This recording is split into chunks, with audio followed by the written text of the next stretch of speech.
Quero ler com você em Jeremias, no capítulo 2, para dar base, embasar a minha mensagem em cima desse texto do livro de Jeremias, do profeta Jeremias, no capítulo 2, que diz assim, no verso 13: O meu povo fez duas maldades, a mim me deixaram o manancial de águas vivas. Essa é a primeira maldade.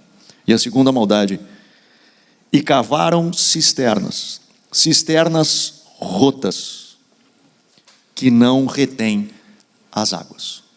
Amém.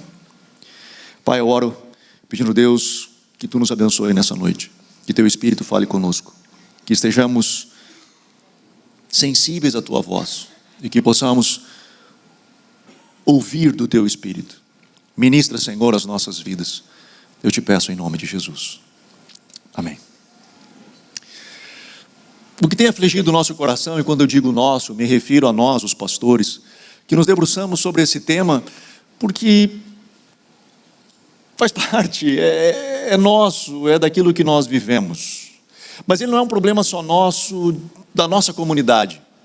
Ele é um problema da igreja do Ocidente. Nós, Catch the Fire, temos o privilégio de poder conversar com pastores distintos de vários lugares. E nessas conversas que a gente tem, eu me deparo que o problema que eles têm, também na América, também na Europa, inclusive na Oceania, esse casal que nós tivemos aqui durante a conferência, na Austrália, Nova Zelândia, enfrentam a mesma coisa. E isso tem me preocupado demais como pastor de uma comunidade. E que problema é esse, Anderson? É o problema de uma igreja que tem dificuldade de entender um conceito, de que Deus gera filhos e não clientes. Que Deus está preocupado em gerar filhos que ouçam a sua voz, que atentem ao que Ele tem a dizer e não sustentar clientes que vêm para receber algo e ser saciado das suas necessidades. O pregador americano, ele diz que o evangelho, ele sofre uma mutação quando ele sai do Oriente e vem para o Ocidente. No Oriente era um Jesus que perdoava os nossos pecados, no Ocidente é um Deus que supre as nossas necessidades. É uma igreja de consumidores, de clientes. E quando eu me refiro à igreja, eu estou falando da igreja ocidental, de uma igreja que se aproxima de Deus para ver o que Ele pode me dar e o quanto Ele tem para me acrescentar na minha vida, na minha miséria, nos meus problemas. O texto de Jeremias é um texto de Deus chamando o profeta, o jovem profeta Jeremias, e dá a ele uma missão de levar uma palavra a Israel, porque Israel virou as costas para Deus. Israel abandona Deus e vira as costas. E Deus então chama Jeremias e diz: profetiza sobre Israel e avisa-os que se eles não se arrependerem, que se eles não voltarem os seus caminhos a mim, eles sofrerão. Vai vir um exército que vai tomar as suas cidades, vai deixar assolada toda uma nação e eles serão levados cativos. Mas se eles se arrependerem, se eles se voltarem a mim, na verdade, a mensagem do profeta não era uma mensagem de condenação, era uma mensagem de misericórdia, de ir ao encontro, chamando o povo à atenção. O que Israel fez?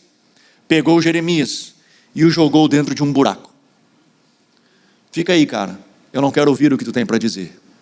O fato é que a consequência disso foi uma nação desolada, uma nação dispersa.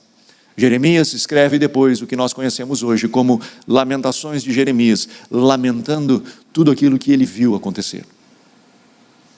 E a razão pela qual Deus dá a Jeremias, profetiza, fala, chama a atenção do povo, é porque o povo cometeu duas maldades. A primeira delas, abandona a Deus, que é a fonte de mananciais de águas vivas. É um lugar onde jorra água o tempo todo, mas não é qualquer água, é água viva. Essa é a primeira maldade. Abandonaram a esse Deus. Mas eles não ficaram só nisso. Eles não abandonaram Deus só.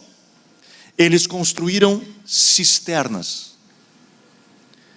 Eles construíram uma reprodução humana de algo que se assemelhava a Deus. Que escolheram, ao invés de beber das águas de vida, escolheram beber de cisternas produzidas por mãos humanas, furadas, rotas, que não retêm a água. E o pouco que ali retém, por ser num lugar, eram águas que ficavam impróprias depois de um tempo para beber. E aí eu preciso substituí-las. E substituí-las, só que as cisternas eram rotas, eram furadas e não retinham as águas. Então se voltava a este lugar o tempo todo, o tempo todo, o tempo todo. Era uma analogia de Deus conversando com Israel, dizendo: vocês construíram para vocês algo que se assemelhava a esta realidade que eu queria dar para vocês, só que vocês querem viver o mundo de vocês, a vida de vocês, o Deus customizado de vocês. Hoje nós costumeiramente ouvimos as pessoas dizerem assim: ah, mas Deus me entende, Deus conhece o meu coração, Ele me entende. Eu fico pensando, para essas pessoas que dizem Deus me entende, será que de fato elas entenderam Deus? Se é que elas entenderam de fato quem Deus é? Em Gênesis, Deus decide criar o homem à sua imagem e semelhança. Hoje, a sociedade de hoje, a sociedade que ela se aproxima dos lugares com uma mentalidade de consumo, e nós já falamos muito sobre isso, com a percepção de que são clientes da fé. Elas se aproximam assim, enquanto no Éden, em Gênesis, Deus cria o homem à sua imagem e semelhança. A sociedade de hoje cria o Deus à sua imagem e semelhança. É o meu Deus, é o Deus que vem a mim. Portanto, hoje nós vemos uma geração de ateus com a Bíblia debaixo do braço. Elas andam com a Bíblia debaixo do braço, mas são ateus, porque elas não creem no Deus dessa palavra. Elas creem no Deus que elas construíram para elas mesmas. É o meu Deus, é o Deus que se amolda ao meu anseio, ao meu desejo, ao que eu penso. Pessoas chegam para mim e dizem: ah, mas eu não acho que é assim, eu não concordo com isso. Cara, você pode achar ou não achar, concordar ou não concordar, o que importa é o que diz isso aqui. Como nós percebemos isso aqui. Só que o que Israel fez lá atrás foi construir um modelo que se assemelhava, trazia lembranças. Só que era um modelo que eu preciso voltar todo o tempo aqui, porque eu preciso dele. Eu bebo um pouquinho e a água vai, eu preciso enchê-lo, e aí eu consigo beber um pouquinho e a água vai, e eu preciso enchê-lo e ela vai, e eu volto a este lugar sempre. Eu sou cliente deste lugar, porque é o meu lugar, é o lugar que eu construí. Diferentemente do que Deus propõe ao ser humano: se você beber de mim, manancial de águas vivas, e ele fala lá em João 4, a pregação do Lawrence da semana passada, se você beber desta água, você nunca mais terá sede. E não só isso, ele diz: você se tornará uma fonte a jorrar para a vida eterna. Ao invés de você estar num lugar onde você precisa consumir e estar ali numa necessidade de consumo, porque aparentemente é a sua sobrevivência, você precisa consumir e consumir, é da sua essência estar ali. Deus te chama e diz: cara, eu quero te transformar não em um cliente, não em um consumidor, mas em alguém que consegue estender a mão para o outro, derramar sobre o outro, não do que você tem, mas daquilo que Deus colocou dentro de você. E afinal, a ideia é que sejam rios de água viva, que brotem, que emanem de você. Nos 500 anos da Reforma, 2017, nós, celebrando os 500 anos da Reforma, nós tivemos uma conferência de jovens, e a minha pregação naquela conferência, eu falei sobre as 5 solas. E uma delas é a sola Escritura. Eu lembro que naquele dia eu falei sobre a importância do que Lutero fez, de trazer-nos a palavra, que até então era em latim e nós não tínhamos acesso. Ela tira da clausura do sacerdócio e traz ela, traduz ao alemão, imprime, publica essa Bíblia e espalha ela para todos, dando acesso a toda a humanidade à palavra de Deus, o que foi sensacional. Mas eu preciso lhe dizer que nunca foi a intenção de Deus de que nós lêssemos a Bíblia. E antes que você me crucifique, deixa eu lhe explicar. A ideia de Deus não era que nós lêssemos a Bíblia. A ideia de Deus sempre foi que a Bíblia nos lesse. Ele fala na sua palavra que nós paramos diante da Bíblia como no espelho. E é ela que diz o que ela está vendo em nós. Não sou eu quem digo o que eu quero ver no espelho. É o espelho que diz quem eu sou. Quando nós vemos no tabernáculo, lá em Êxodo, quando Deus chama o tabernáculo e Ele diz, construam para mim um tabernáculo para que eu possa habitar no meio de vós. Ele diz assim, vai ter uma estrutura, um cercado e uma porta, que é Cristo. O próximo objeto que ele tinha no tabernáculo era o altar do sacrifício, onde morre o eu, onde nós sacrificamos, onde ali nós ficamos. O próximo objeto que tinha era a bacia de bronze, que antecedia o santo lugar e o santíssimo lugar onde Deus habitava. O sacerdote entrava pela porta, sacrificava no altar do sacrifício e chegava na bacia de bronze. Neste lugar da bacia de bronze, que era feita com os espelhos dos egípcios, o sacerdote olhava para dentro daquela bacia cheia de água e ele enxergava o seu rosto, ele enxergava as suas mãos, ele enxergava o seu corpo. E era a bacia que dizia para ele aonde ele estava sujo. Era a bacia que dizia para ele, está sujo aqui, está sujo ali, está sujo aqui. E ao mesmo tempo que a bacia dizia para ele aonde ele estava sujo, ela provia água para se limpar. A Bíblia diz em Efésios que nós somos lavados por meio da lavagem de água, que é a palavra. Quando o sacerdote se aproxima do tanque, ele é limpo pela palavra. Quando nós abrimos a Bíblia, como que com um espelho, é ela que aponta para nós aonde nós estamos sujos. E não é uma escolha nossa aonde eu quero limpar, é ela que diz aonde está sujo. E ao mesmo tempo, quando ela aponta dizendo isso aqui está mal, ela provê para nós a capacidade de sermos limpos pela palavra.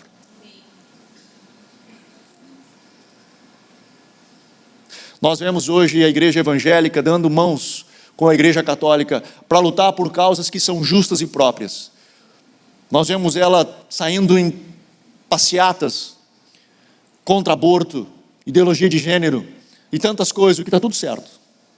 Mas eu não vejo o mesmo ímpeto, eu não vejo a mesma gana, eu não vejo a mesma força de nós sairmos às ruas com placas, com faixas, dizendo abaixo o adultério, a pornografia, a mentira, o egoísmo, a glutonaria, a preguiça. Porque são coisas que nós escolhemos não limpar. Nós somos seletivos na nossa abordagem do que eu quero ou não ser limpo. Afinal, ele é o evangelho que eu vou acomodando. Ele é aquela estrutura que eu vou tentando encaixar. Uma fé que ela é moldada não mais pela revelação divina, mas sim pela preferência humana. Eu construo a minha fé, é o meu jeito. E aí nós vemos um filósofo ateu brasileiro dizer o seguinte: o desafio dos cristãos hoje é falar de Deus para pessoas que carregam Jesus nas suas camisetas, no adesivo no carro, só não carregam no coração. E esse mesmo ateu filósofo diz o seguinte: hoje pessoas se aproximam da fé, da religião, e não é um privilégio só protestante, mas eles chegam, por exemplo, e dizem assim: eu sou presbiteriano, mas eu não acredito na predestinação. Mano, você é qualquer coisa, menos um presbiteriano. Eu sou pentecostal, cara, eu sou assembleiano, mas eu não acredito que a única forma da pessoa de fato ser batizada no Espírito Santo é falar em línguas. Você é qualquer coisa, menos um assembleiano. Eu sou espírita, mas eu não acredito na reencarnação. Não, mano, você não é espírita. Eu sou católico, mas eu não creio nos santos e na Virgem Maria. Você não é um católico. Você é qualquer outra coisa, mas você fez uma abordagem customizada da fé. Você tem dificuldades de chegar diante de um Deus, diante de uma figura de divindade, e receber aquilo que ela diz ser o certo, porque de novo, nós estamos hoje numa mentalidade, e não é nós, nosso CTF Novo Hamburgo, é nós, a igreja ocidental, com uma mentalidade de clientes, de satisfação, daquilo que me satisfaz, do que é bom para mim, do que eu me sinto confortável. naquele ambiente de fé. Eu quero ouvir aquelas coisas que me agradam, que me deixam bem. E aí eu volto no outro domingo para ouvir de novo as coisinhas fofas. E no outro domingo. E no outro domingo. Eu tenho dificuldade num lugar onde me confronta. Eu tenho dificuldade de lidar num lugar onde as pessoas batem de frente comigo. Cara, você pode ser qualquer coisa, mas não um cristão. Porque a fé cristã é uma fé que diz assim: você precisa morrer para você mesmo. Se você não abrir mão da sua vida e morrer para você, a única forma de você viver é morrendo. A única forma de ganhar é perdendo. Você só poderá ser meu discípulo se entregar tudo, diz Lucas 14. Essa é a fé que um dia você disse abraçar. É a fé de um Deus que demanda de você amar a Ele, amar ao próximo e fazer discípulo. Não, mas eu não gosto desse negócio. Então você é qualquer coisa, menos um cristão. Hoje as pessoas elas têm a dificuldade, cara, de lidar com isso, porque de novo, nós estamos acostumados com o consumo, com a satisfação do cliente, afinal o cliente tem razão. Agostinho, um dos pais da igreja, ele diz: a pessoa que seleciona na Bíblia o que quer e rejeita o que não quer, é uma pessoa que acredita em si e não na Bíblia. Hoje nós vemos essa rejeição seletiva da Bíblia. Isso eu quero, mas isso eu acho que não é bem assim. Isso aqui tá bom, mas isso acho que não é assim. Nós vemos esse Deus que ele é personificado, personalizado à minha percepção, é o meu Deus. Cada um aparentemente tem o seu, que é do seu jeito, da sua forma. O inferno ele está correndo risco de desaparecer por falta de candidato. Porque a ideia de inferno, ele passa a ser meio dantesco. Idade Média, você vai encontrar inferno se visitar a Capela Sistina, olhar para cima no teto, aonde teremos concepções, mas ficam lá na Idade Média. Hoje não faz sentido. Não pode ter um Deus que julga, não pode ter um Deus que condena, não faz parte, afinal ele tem que ser florido. E para isso eu preciso arrancar algumas partes de textos da palavra, para poder encaixar esse Deus. E às vezes eu pergunto, quem de fato faz a minha teologia? É a Bíblia ou são os meus desejos? Para onde eu estou rumando? Falei outra vez isso, nós somos filhos de Deus, nós temos um pai, mas uma coisa é ser filho do pai, outra coisa é ser filhinho de papai, é diferente. A abordagem que eu tenho. Hoje nós tiramos Deus de um Deus santo, que nós precisamos temê-lo, a um Deus cúmplice, meu brother, que fecha um olho para as minhas debilidades. Nós vemos Deus não mais um pai, mas um vô. Eu estou preocupado com isso, porque eu estou quase sendo. E eu acho que eu vou ser desses vô mesmo. Tem um amigo meu que diz que se ele soubesse que ter neto era tão bom, ele teria tido ele antes dos filhos. Talvez seja uma...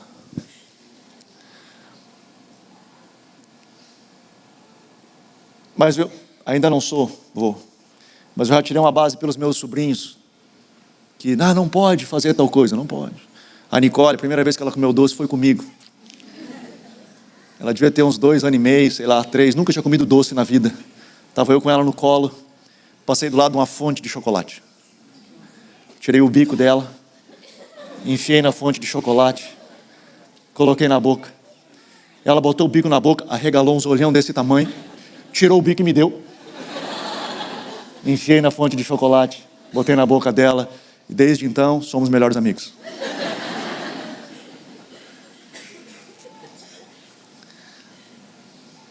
Mas o vô faz isso, cara. Todos os vô que eu converso, eles têm essa abordagem. Vô é para estragar. Vô não dá limite. Limite é na casa dos pais. O pai que tem que educar. O filho, o vô só aproveita. Não, mas tem que dormir tal horário. Na casa do vô, não. Não pode comer tal coisa. Na casa do vô, come. E vira isso. E eu acho que eu vou ser um idiota desse. Estou tentando me cuidar. Estou tentando não passar isso para o meu filho, para ele deixar meu neto ir lá em casa.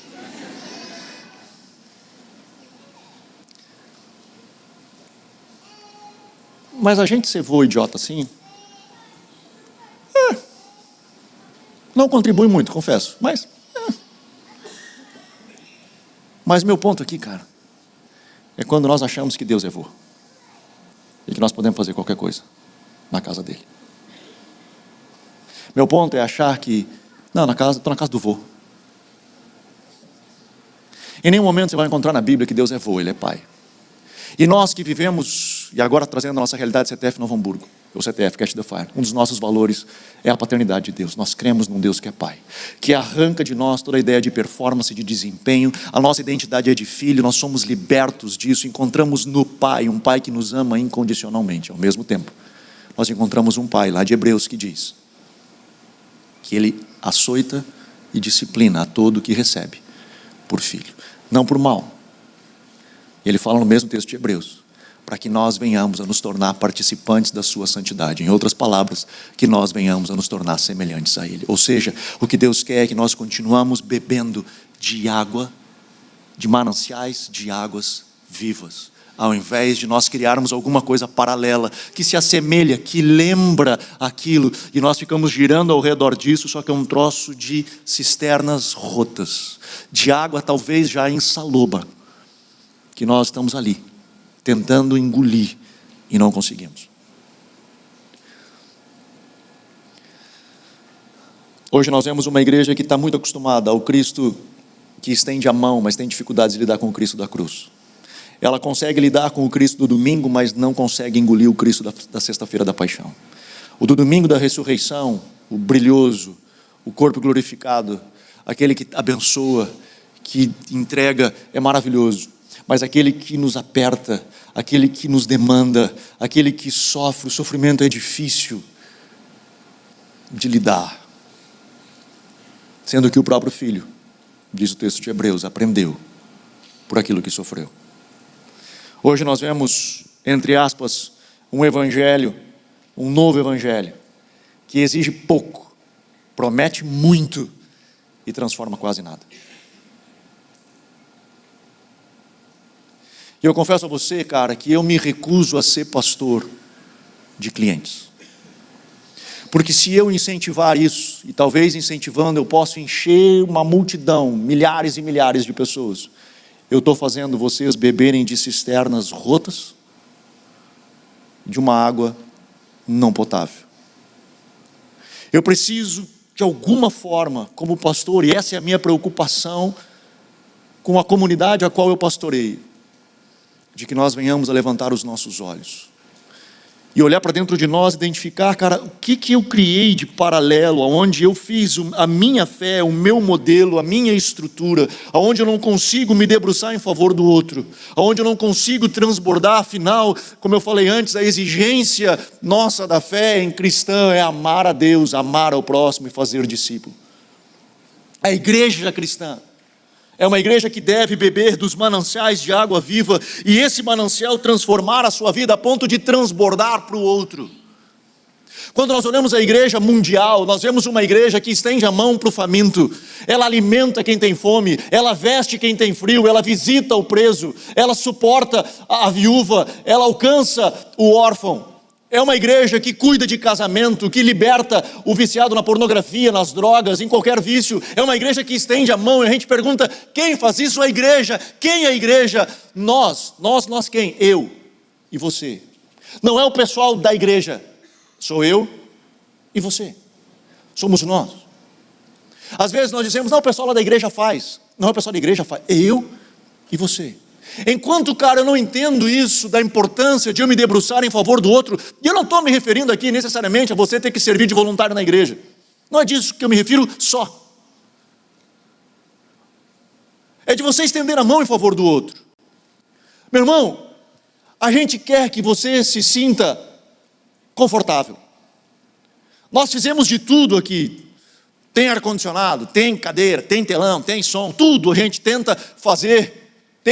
Para um culto acontecer, nós temos de 60 a 70 pessoas que são voluntárias, que estão aqui para que você esteja confortável. Nós vamos tentar fazer o máximo possível para que você se sinta confortável. Não é agora a gente vai começar a fazer tudo ruim, não é isso.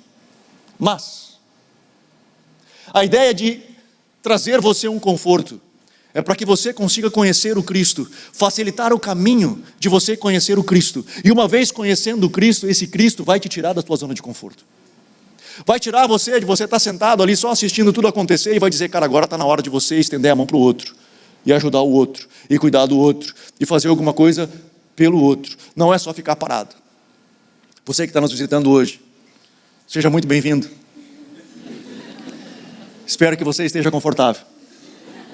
No final nós temos um presente para você. Mas nós queremos pegar você. Quero que você se sinta o máximo confortável possível. E aí você encontre Cristo. E nesse lugar que você encontra Cristo, que você seja acolhido por esse Cristo, transformado por esse Cristo. E depois que você for transformado por esse Cristo, a gente vai te pegar. A gente vai exigir de você, a gente não, o Cristo vai exigir de você, de que você se debruce em favor do outro. Porque a fé cristã é uma fé que nos impulsiona. Não é uma fé de consumo, não é uma fé de clientes. Elas são de filhos, que se tornam a imagem do Pai e representam o Pai aqui na terra. Que são o braço de Deus, aonde você for, para levar a mensagem da fé, de fazer discípulos, de cuidar de gente. Mas Anderson, eu sou novo convertido, eu não entendo muita coisa, eu preciso ser acolhido agora, eu estou mal, eu preciso ficar mal, afinal a igreja é hospital. Não, igreja não é hospital. Como definição, igreja não é hospital. Igreja é congregação dos santos, como definição. De uma igreja que foi redimida pelo Cristo, foi salva pelo Cristo, e é vista dos céus, através do sangue desse Cristo, uma igreja santa, a congregação dos santos. Ela tem como função ser hospital, ela vai estender a mão e vai cuidar daqueles que chegam, ela vai abraçar aqueles que chegam, ela vai acolher aqueles que chegam, mas não é um hospital para a vida inteira. É o lugar onde você vem, você é acolhido, você é transformado, você é sarado. Agora o que você faz? Você acolhe, você ajuda, e você estende a mão em favor do outro. Ah, Anderson, mas como eu dizia, eu sou novo convertido, não entendo muita coisa, eu não sei teologia, não entendo nada de nada, o que eu faço? Eu tenho que esperar o quê? Deixa eu te explicar. É que nem criança. Quando a criança pega a comida e a gente dá para ela a colher, e ela pega a colher da comida, enfia na testa, na orelha, no nariz, enfim, em tudo quanto é lugar, até ela conseguir enfiar na boca. Até ela enfiar na boca, ela derramou no chão, na mesa, em tudo. E aí ela enfiou na boca, tuf. Eu digo, ó, enfiou na boca. A hora que ela consegue enfiar na boca dela, ela consegue enfiar na boca de alguém. Provavelmente ela vai enfiar na orelha também, no nariz, na testa. Vai enfiar em alguns lugares, até enfiar na boca. Talvez você não conheça muita coisa, cara, mas aquilo que você tem, a experiência de fé que você teve, você compartilhar com alguém, não é muita coisa, mas para quem não tem nada. Tá, mas eu vou fazer caca. Vai fazer bagunça? Vai. E a gente que está mais tempo nesse negócio, vai ficar olhando você fazer coisa errada, falar coisa errada, e a gente vai ficar do lado assim, tipo... Até que você sai, e quando você sai, a gente vai lá e limpa tudo, que nem a gente faz com os filhos, não é? A gente limpa tudo e tal, e deixa, nossa, que lindo, está comendo sozinho, aí tu olha aqui. Mas a gente está ensinando a crescer e a desenvolver, então é nosso trabalho estar perto de você e ajudar você na sua jornada. E vai fazer, vai cometer erro? Vai, certeza que vai. Mas a gente está aqui para estender a mão e ajudar você e estar perto de você, limpar as cacas que você fizer, até que você esteja maduro, cresça e desenvolva e ajude outros. O problema é quando os pais não querem sujeira. E aí eles super protegem. E aí tem 15 anos, 30 anos de fé, e não estende a colher na boca de ninguém.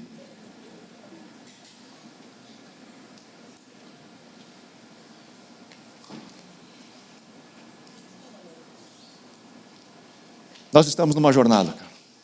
Nós estamos numa caminhada onde Deus tem nos chamado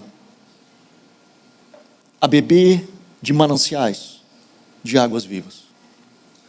Hoje, quando nós olhamos para a fé da igreja, e de novo eu digo, não nós necessariamente CTF, mas a igreja ocidental, e a gente tenta fazer uma média da fé dessas pessoas, é difícil saber se essa fé média das pessoas não seria, de alguma forma, uma forma sofisticada de um ateísmo religioso.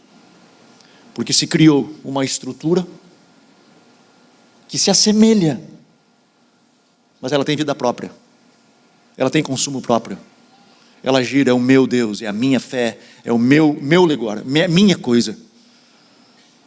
Deus nos corrige em amor, Deus nos chama em amor para viver de verdade.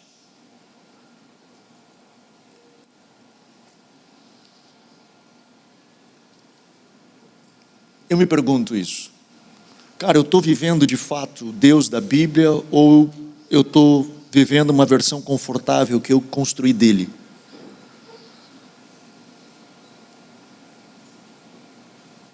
Quem é o centro da minha fé? Eu orbito ao redor do Cristo ou de mim mesmo? Quem comanda as minhas decisões? É a fé que me molda? Ou sou eu que moldo a fé que eu quero?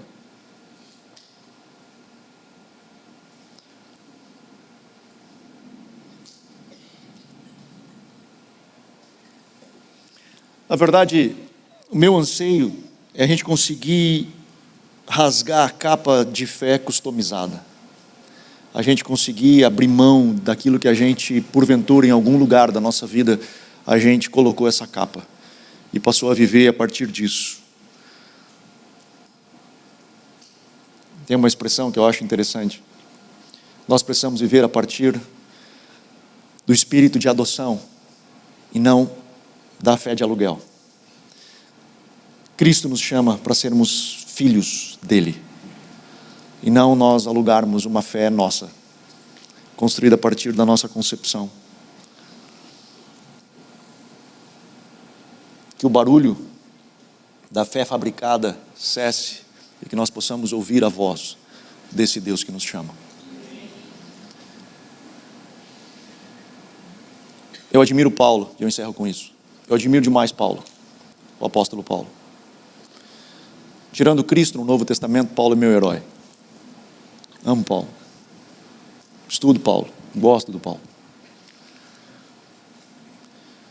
E esse cara, que era uma sumidade, que era um cara extremamente inteligente, reconhecido nos meios religiosos, pelo seu zelo, pelo seu conhecimento, esse cara, ele pega tudo isso, ele diz: eu vou gastar minha vida por uma coisa só.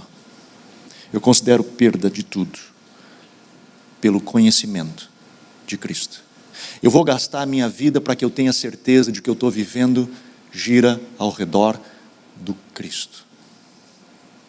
O que ele queria é: mano, eu não quero construir nada de cisterna paralela. Eu não quero nenhuma representatividade do que meu Deus é. Eu vou gastar eu abro mão do que eu tenho, do meu conhecimento, de tudo que eu tenho, das minhas certezas e incertezas, das minhas razões e falta de razão. Eu abro mão de tudo, porque eu quero conhecer o Cristo.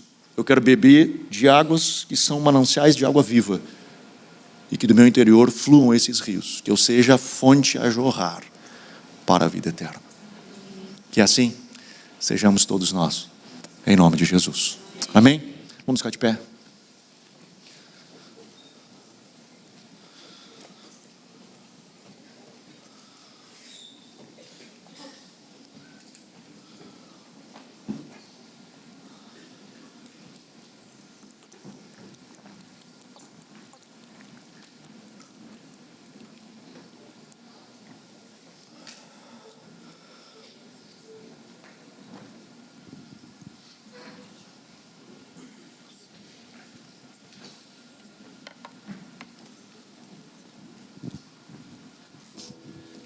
Eu quero orar com você. Essa é uma mensagem que eu tenho me debruçado nela para a minha vida. Ela não é, o meu anseio hoje não é apontar dedos e juízos. É um alerta a chamar a todos nós, inclusive eu, ao arrependimento. de batermos no nosso peito e dizer: Senhor, se existe algo que eu estou vivendo a partir de uma fé customizada, me mostra, abre os meus olhos. Eu quero poder parar de ficar bebendo em cisternas furadas, rotas, que não retém água, e poder usufruir de mananciais que tu ofereceu a cada um de nós e nos chama para esse lugar. Então não permita que eu construa uma versão parecida, similar ao que tu sonhou para nós. Que nós sejamos uma igreja viva, uma igreja viva, uma igreja viva, não clientes da fé, uma igreja viva, uma igreja que se debruça em favor do outro, que abre mão de si em favor do outro, que estende a mão.